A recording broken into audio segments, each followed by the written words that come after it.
Assalamualaikum warahmatullahi wabarakatuh. Saya Lutfia Rohadatul Aisy dengan nomor induk mahasiswa 203141150 dari kelas 4 TGMI 4E. Di video kali ini saya akan menjelaskan tentang hukum kekekalan massa. Video ini saya buat semata-mata untuk memenuhi tugas mata kuliah kimia yang diampu oleh Bapak Taufik. Nah, pengertian dari hukum kekekalan massa atau hukum kekekalan massa ini sering juga disebut dengan hukum Lomonosov-Lavoisier. Nah, pengertian dari hukum kekekalan massa ini yaitu suatu hukum yang menyatakan massa dari suatu sistem tertutup akan konstan meskipun terjadi berbagai macam proses di dalam sistem tersebut, atau yang artinya yaitu dalam sistem tertutup massa zat sebelum dan sesudah reaksi itu adalah sama, tetap ataupun konstan. Nah, setelah kita mengetahui pengertian dari hukum kekekalan massa, selanjutnya kita akan mengulas sedikit sejarah tentang hukum kekekalan massa. Hukum kekekalan massa ini awal mulanya diformulasikan oleh Antoine Lavoisier pada tahun 1789. Oleh karena hasilnya ini, ia sering disebut sebagai bapak kimia modern. Nah, sebelumnya Mikhail Lomonosov pada tahun 1748 juga telah mengajukan ide yang serupa dan telah membuktikannya dalam eksperimen tersebut.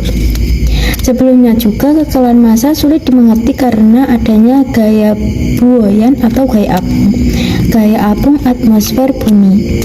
Setelah gaya ini dapat dimengerti, hukum kekekalan massa menjadi kunci penting dalam mengubah alkemi menjadi kimia modern. Ketika ilmuwan memahami bahwa senyawa tidak pernah hilang ketika diukur, mereka mulai melakukan studi kuantitatif transformasi senyawa. Nah, studi ini membawa kepada ide bahwa semua proses dan transformasi kimia berlangsung dalam jumlah massa tiap elemen tetap. Nah, selanjutnya kita akan membahas tentang contoh hukum kekekalan massa. Hukum kekekalan massa berlaku pada reaksi kimia, di mana massa bereaksi harus sama dengan massa produk. Hukum kekekalan massa dapat terlihat pada reaksi pembentukan hidrogen dan oksigen dari air.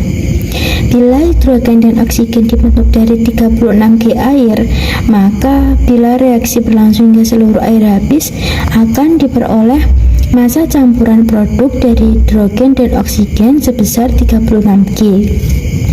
Nah, bila reaksi masih menyisakan air, maka massa campuran hidrogen, oksigen, dan air yang tidak bereaksi tetap sebesar 36G. Selanjutnya yaitu rumus hukum kekekalan massa. Dalam percobaan hukum Lavoisier, Antoine Laurent Lavoisier melakukan percobaan dengan memanaskan merkuri oksida atau Hg0 sehingga menghasilkan logam merkuri dan gas oksigen dengan reaksi atau rumus hukum Lavoisier seperti berikut. Dapat dilihat dalam tabel ya. Selanjutnya contoh soal. Diketahui sebuah karbon dibakar dengan oksigen yang memiliki massa 30 gram. Pada akhir reaksi masih ada karbon dengan massa 4 gram. Hasil pembakaran tersebut menghasilkan karbon monoksida dengan massa 58 gram. Hitunglah berapa massa karbon tersebut pada awalnya. Pembahasan. Yang A, total massa zat kurangi zat hasil reaksi sama dengan massa karbon reaksi ditambah massa oksigen. 80 gram sama dengan massa karbon reaksi ditambah 30 gram. Nah, massa karbon reaksi sama dengan 58 gram dikurangi 30 gram. Massa karbon reaksinya yaitu 28 gram. Yang B, massa awal karbon. Massa sama dengan massa karbon reaksi ditambah massa karbon sisa. Massa awal karbon yaitu 28 gram ditambah 4 gram. Massa awal karbon sama dengan 32 gram. Jadi, massa awal karbon tersebut adalah sebesar 32 gram. Demikian paparan materi tentang hukum kekekalan massa dari saya. Wassalamualaikum warahmatullahi wabarakatuh.